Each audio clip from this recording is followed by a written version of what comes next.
It's 8 p.m. Welcome to the Citi Newsroom. My name is Vivian Lokko. And I am Umaru, Sanda, Amadu. Coming up tonight.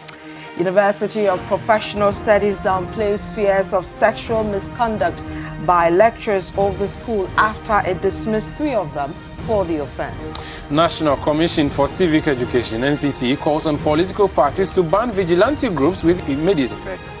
Also coming up, President Akufo-Addo defends his administration's decision to construct a national cathedral. And later, Menzgold to pay principal investments of all customers within 3 months.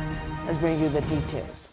The Vice-Chancellor of the University of Professional Studies, Accra, Professor Amadu, has rejected claims that sexual relationships between lecturers and students of the school are the norm. All 3 lecturers of the university belong to the Finance and Accounting Department.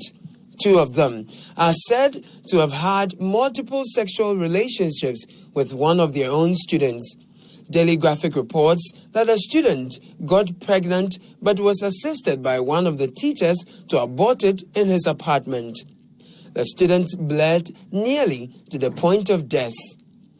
The student got pregnant again for her lecturer but decided to terminate it on her own following her first experience. She is said to have since graduated. The 3rd lecturer, however, is reported to have solicited for sex from another lady. He resorted to threats of failing the student when she shut down his request after showing the student's examination papers to her in his house. Confirming the story to Citi News in an exclusive interview, Vice-Chancellor of the University of Professional Studies, Accra, Professor Amadu, dispelled claims that the incident has become a trend.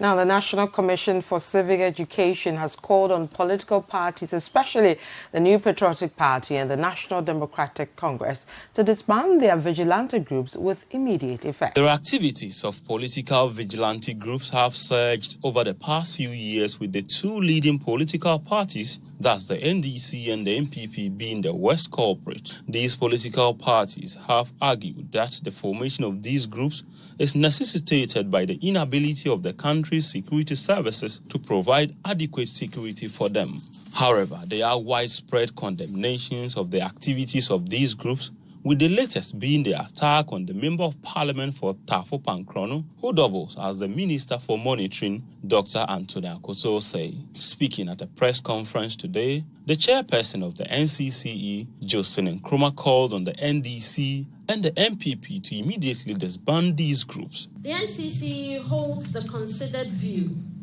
that the apparent leniency with which Delta Force vigilantes were handled when they struck at law courts to free their fellow perpetrators has further emboldened them to continue to act with such impunity. The NCCE will not cease to condemn, name and shame vigilantism and all acts of lawlessness because of the risk it poses to the country's democratic stability, social security, investor confidence, and peaceful coexistence of all Ghanaians, amongst other factors. Now, a 20-foot whale has been found dead on the Tills Beach in Gomoa-Fete. Calvis Tete has more for the Citi Newsroom. According to eyewitnesses who spoke to Citi News, the dead whale beached at 3 p.m., leading to an onrush of residents and tourists to catch a glimpse of it. Now, Menzgold Ghana Limited has decided to make payments of principal investments of all customers within 3 months, contrary to their statements of making payments of only matured extra values. This was announced in a statement by the company earlier today. At the headquarters of the gold dealership company in Jolu, angry customers threatened not to allow the head of communications of the company, Ni Ama Teifio, leave the premises of the office after he refused them audience. It only took the intervention of the police to allow him. The head of communications has stated that he was to meet with the management board to work on a press statement on a new schedule of payment. Despite resistance from the police, the customers followed the head of communications, who led them to the Menzgold office at East Legon. To the customers, the meeting was to serve a useful purpose of they having direct correspondence with management of the company. But that meeting was never to be. Now, beneficiaries of the Youth in Afforestation Program of the Youth Employment Agency today massed up at the premises of the Forestry Commission to demand the payment of their salaries. According to the workers, they have not been paid for 3 months, and all efforts to get the commission to settle them have proven futile. Ni Amama with the Citi Newsroom has more. The workers, many of whom were engaged in April this year, have been working on the tree planting project in the Achimbota forest. Though they were paid for work done from April to June, they say they have since not received their allowance. The frustrated workers marched to the Forestry Commission in Accra to register their displeasure.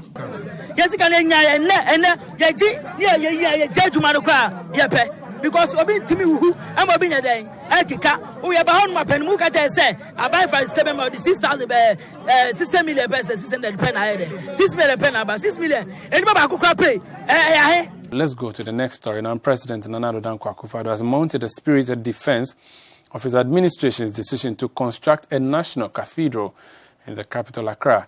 Speaking at the 58th Financial Times Africa Summit in London, the president said the construction of such an edifice must be regarded as a significant symbol of the ordinary Ghanaian's life. Citi Newsroom's Sami Wiafi has more in this report. The decision to build a national cathedral has angered many Ghanaians, with some describing it as a waste of public lands and national resources, while others have accused the government of misplaced priority. Some judges are expected to be evicted from their homes to pave way for the construction. By speaking on the matter for the first time at an investment forum in London, President Akufo-Addo insisted that the 5,000-seater cathedral is a priority for the government. The president, months ago, called a meeting with the clergy to discuss the matter. Though no decision was taken at this meeting, the president maintained that the cathedral, when built, will serve as a symbolic monument that will unify the citizenry in a Christ-like manner.